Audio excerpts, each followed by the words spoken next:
Everyone looks like they're getting along. This is known as the Pack, a mix of rescues and pets brought in for doggy daycare. They are free to roam about the facility, but not without the watchful eye of a trained pro armed with a squirt bottle. It can get pretty hectic, but we just make sure they all play nice. We we look at the body language of the dogs. We make sure everyone's nice and calm. We can usually catch it before, just by the energy of the room, and get the squirt bottles going to make sure everyone's playing nice. You won't find dogs locked inside kennels at the Green Dog Rescue Project, the first of its kind social pack model in the nation, and the brainchild of animal trainer Colleen Combs. We discovered that we try to make them more human than we do allowing them and honoring them in what they are. They were born dogs, so why try to make them furry people? So we decided at that point in time to pay more attention, and they have a language, they have a culture. So what we've done is learn their language like we would learn any foreign language and learn about their culture. So we've made this organic so that it is more natural for them. So the pack works because it is their first language. It is natural for them. For reasons out of her control, this woman had to surrender her beloved companions, but took comfort knowing Green Dog was the best place for them.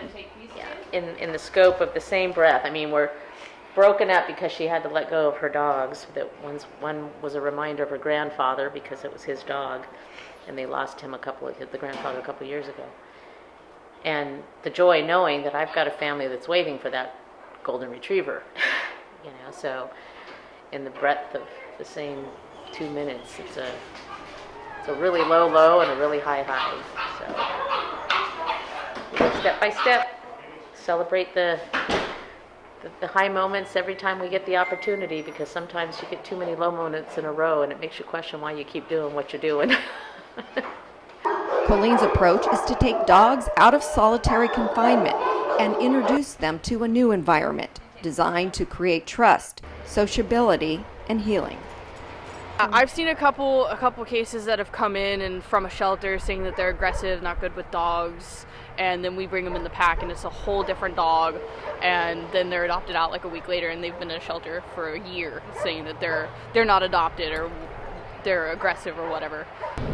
Well, we're going to the local animal shelter today to see what is there and what is in need of assistance. We don't know what we're going to find. There's always somebody that needs help, and go through the process of finding out what can we handle on our caseloads today and pull from that category and then bring them back into Green Dog. We work with 37 different shelters in California, and we probably receive 100 dog requests per day asking us if we can consider pulling some, mostly because the shelters are all overcrowded and they're limited in their ability to do the best they can for the dogs. She sets her sights on Tanner, a 1-year-old brindle pit bull mix. Clearly he's got some dietary needs. He's pretty thin, very ribby, what I would consider close to emaciated. Colleen introduces Tanner to the pack.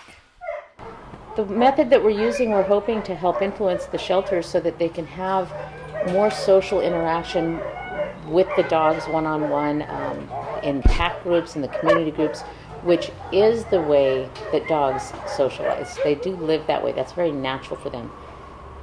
In that method, we're hoping we'll have healthier dogs, more social dogs, more adoptable dogs, and as a result, less euthanasia. Does it feel good to see him so healthy and happy out Oh yeah, it's fun to see the cases that come in that are all scared and then they just transform once they're here. From shelters to planes, homeless, abused, and injured dogs make their way to Green Dog. Why do you do this, or how did you? I've been a pilot now for 3 years, and been an animal lover my whole life, so I figure if I can combine the two, why not? They were just running loose and apparently chasing chickens and not being very good about it. But they're puppies. That's what they do. So we'll take good care of that. We'll get them into great homes, huh, boy? Meanwhile, back in the pack, Tanner is beginning to make progress. He just needs to learn some basic social manners with the number of dogs that we have, which is a huge challenge with this many. But he does really well, pretty much. And it didn't take him long at all. Not at all. Huh. Sometimes the only link between a dog being put down and ultimately finding a loving home is Colleen. Dharma, come. This is my newest addition. Come here, Dharma. And this is Dharma. She was out of a shelter in the Central Valley of California, and she was going to be put down because she was too aggressive towards people. But she wasn't. She was really just scared. She's a Skye Terrier mix, and she's now one of our ambassador dogs for Green Dog Rescue. And she goes to preschools, works with children, the elderly. She helps us with greeting new dogs that come in and building their confidence. And she's pretty popular. She's one of everybody's favorites. Aren't you, girl?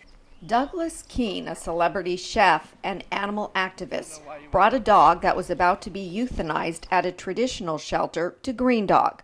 Colleen worked with him to overcome his aggression, and she transformed the pit bull into a loving pet.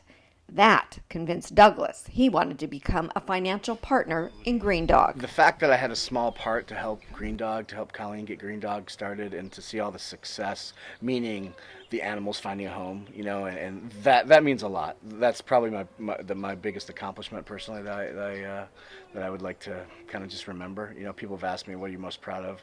It's probably being a small part of Green Dog. And just what it means to, I don't know what the number is, keeps going up, but 600 dogs now, 600 animals that have been saved off a euthanasia list, so that's pretty cool to me.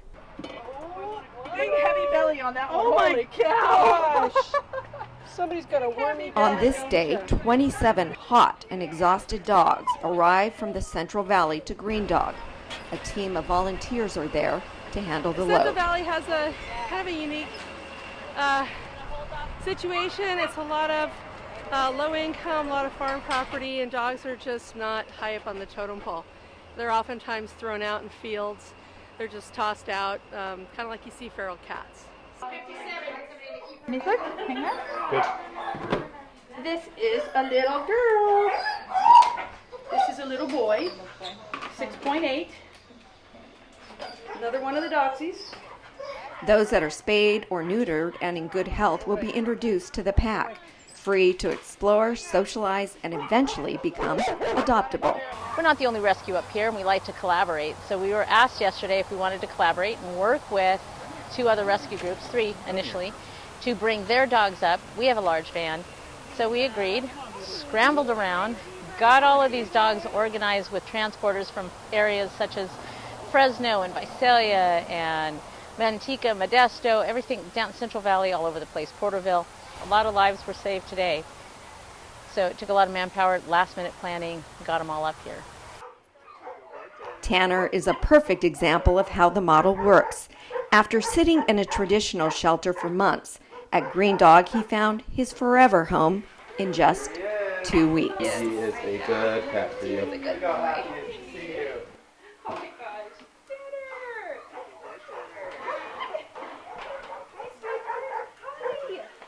It's just really nice to see the process coming in the first time, Yes. and then eventually getting to the point where he's ready to go home to a family like you guys. So Yeah. Such a good boy. Definitely. Yes, you are. He's gonna be loved. The family had lost their pets in the Sonoma County fires. They and Tanner are getting a new beginning. The worst was losing animals. We lost some animals, some pets, and we had plenty of time to grieve, and I just feel that this was the right time. My daughter saw Tanner, fell in love with his picture, and meeting him was just amazing. He's just an amazing animal, and I love him already. Oh, he's been fantastic. I mean, to think that his life could have been taken away from him, and yet he has a full life ahead of him. He's just, in such a short time, he was given a chance. And because of that, he's going to have a long, happy life. So we've got to change how we're housing these dogs because it's turning them into problems instead of creating happy dogs. I think the problem with the open pack philosophy in going mainstream is it just takes a lot to change something. In numbers, it probably works, the old shelters. It's just we just know it's not the healthiest way. So to change the bureaucrats' way of thinking, it takes kind of a revolution almost.